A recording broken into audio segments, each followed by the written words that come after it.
E para repercutir esses efeitos econômicos da mudança na mistura de etanol na gasolina, eu converso agora com Vitor Souza, que é analista de combustíveis da Genial. Um bom dia para você, Vitor. Bom dia e espero ajudar naquilo que for possível.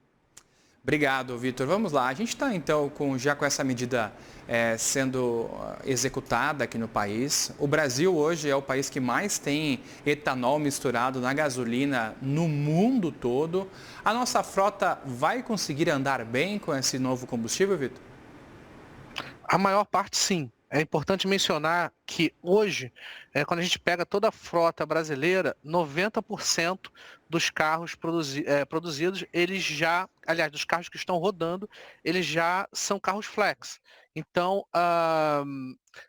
assim, eles aceitam e rodam muito bem ou com a gasolina ou com o etanol. Eu acho que o grande desafio aí vai ficar para o carrinho mais velho, aquele que não paga mais IPVA, que não passou por essa modernização. Essa turma aí sim vai sofrer um pouco. E motos também, tá? A tecnologia da moto, ela ainda não é. Isso tudo que eu estou falando é na margem, tá? Não estou falando em termos absolutos. Mas moto também tende a sofrer um pouco mais na margem com o aumento de etanol dentro da composição geral da gasolina.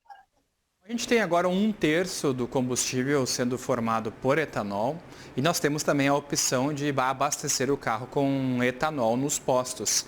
Como que fica essa conta para saber se vale a pena ou não por parte dos consumidores, por quem está nos acompanhando aqui na TV, por exemplo? A regra de bolso diz que o ganho, a diferença de preço tem que ser de pelo menos 30% para compensar colocar etanol em relação à gasolina, porque essa seria mais ou menos a diferença de consumo de um para o outro, tá? O etanol ele tem uma maior octanagem, então ele consome um pouco mais. Então, assim, a regra de bolso, ela varia um pouco, né, por diversos motivos, mas é de pelo menos 30%. Sempre que a diferença for de 30%, vale a pena você colocar mais etanol do que gasolina. Bom, e por que o Brasil tem sido, por exemplo, um país pioneiro na adoção de altas medidas de etanol? Isso traz algum tipo de impacto positivo em termos econômicos? A gente sabe que na questão do agro para a indústria sucroenergética é algo bastante positivo. O álcool já está na matriz brasileira desde o pró-álcool, se eu não me engano, nos anos 70, na primeira ou na segunda crise do petróleo, não me recordo agora. Então, assim, antes de nós termos nascidos, o álcool já está dentro da matriz energética brasileira, né? Ela já foi muito alvo de críticas e coisas assim, mas hoje em dia ele é muito bem-vindo, tá? Como eu te falei, existe um custo, principalmente para aqueles que não possuem os motores mais atualizados ou motores que não foram tropicalizados, mas no geral a leitura é positiva, tá? Então, assim, a gente diminui a exposição à importação de gasolina e também na margem melhora os econômicos, né, para quem produz etanol, né, para a indústria sucroalcooleira. Então, assim, a leitura é mais ou menos essa. Quando a gente está falando de desconto na bomba para o usuário final, a bem da verdade, esse aumento traz um desconto muito marginal. A gente está falando aí de uns 3 centavos por litro, mas, né, como a gente fala, está falando de um volume muito grande, muito expressivo, digamos assim, a cadeia produtiva como um todo tende a se dar bem. E lembrando mais uma vez que esse aumento do etanol vale por 6 meses, sendo prorrogável por mais 6 meses. Né? Então vamos ver aí o acompanhamento da guerra, do conflito, o fechamento ou abertura do Estreito de Hormuz, mas a coisa se desenha mais ou menos nesse cenário.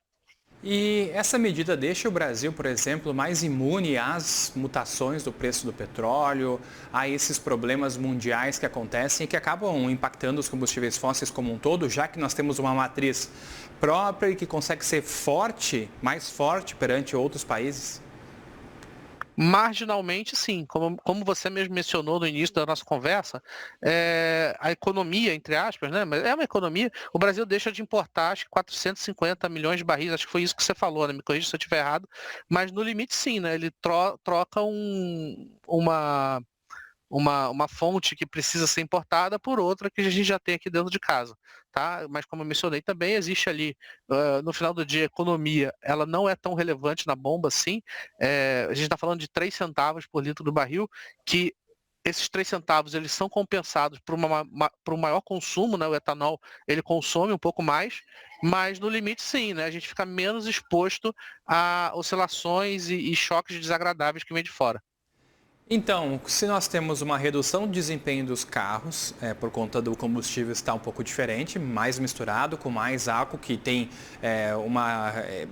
menos, a rentabilidade dele é menor nos veículos, e nós temos um desconto marginal, a conta fica elas por elas ou ainda existe um certo tipo de lucro, uma arrecadação melhor nesse caso? Assim, a octanagem aumenta, né, o consumo aumenta, mas, então assim, o que o Ministério de Minas e Energia diz é que no final do dia o ganho para o consumidor vai ser tipo de 1 centavo por litro.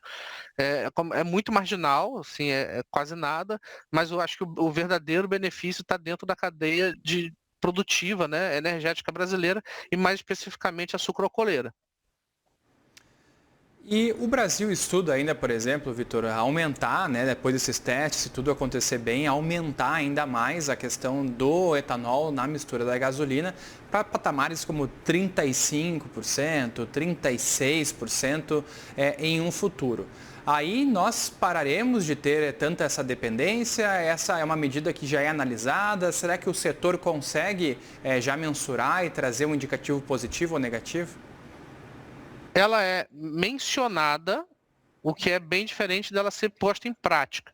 Como eu mencionei, como existe uma piora relativa na parte de consumo dos carros, e bem ou mal a gente está falando de 10% da frota nacional, ou seja, não que estaria, enfim, exposta a essa medida exatamente por ser mais envelhecida, etc., isso não é um número desprezível. 10% da frota é coisa pra caramba.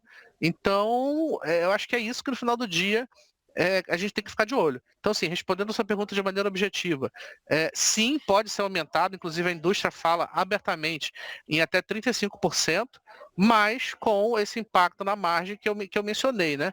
O que os agentes reclamam, isso aqui é uma discussão interna do setor, é exatamente de carecer um pouco de estudo em relação ao impacto para toda a sociedade, haja vista esse aumento gradual aí do etanol. Mas, como eu mencionei, existe o impacto. Existem 2 impactos políticos aí, né? Que são desagradáveis. Um é de você eventualmente repassar totalmente o preço do petróleo para a bomba final, e isso o eleitor não gosta, principalmente no ano eleitoral.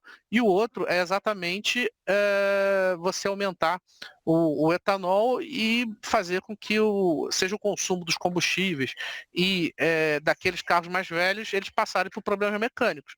Então, assim, no final do dia, acho que a resposta ótima é a gente encontrar um equilíbrio e torcer para que esse conflito acabe logo, né? O que eu costumo falar também é o seguinte, não é que eu veja 100% bons olhos esse aumento do etanol dentro do combustível. Eu entendo que isso foi necessário devido ao que está acontecendo lá fora e que passar completamente o preço do combustível, a gente está falando de quase R$ 2 aí, acho que é 1,80, tem que olhar na Abicom, mas enfim, seria muito desagradável também. Mas ao mesmo tempo, à medida que você coloca mais mistura de etanol dentro da gasolina, você tem esse impacto nas frotas mais antigas, mas também no consumo dos carros regulares, né? Eu acho assim, é algo que se fosse 100% bom, já teria sido aplicado antes. Né? Então, assim, se não se aplica 100% é porque existe algum motivo. Né? Você tem benefícios, você tem malefícios. No final do dia, quando se fala de política pública, eu acho que o ponto de equilíbrio está no meio, né? Para agradar gregos e troianos. Tá bom, Vitor Souza, analista de combustíveis da Genial, muito obrigado pela participação aqui, por ter nos ajudado a entender um pouco mais esse setor. Muito obrigado a vocês, boa tarde e até a próxima. Até uma próxima. 11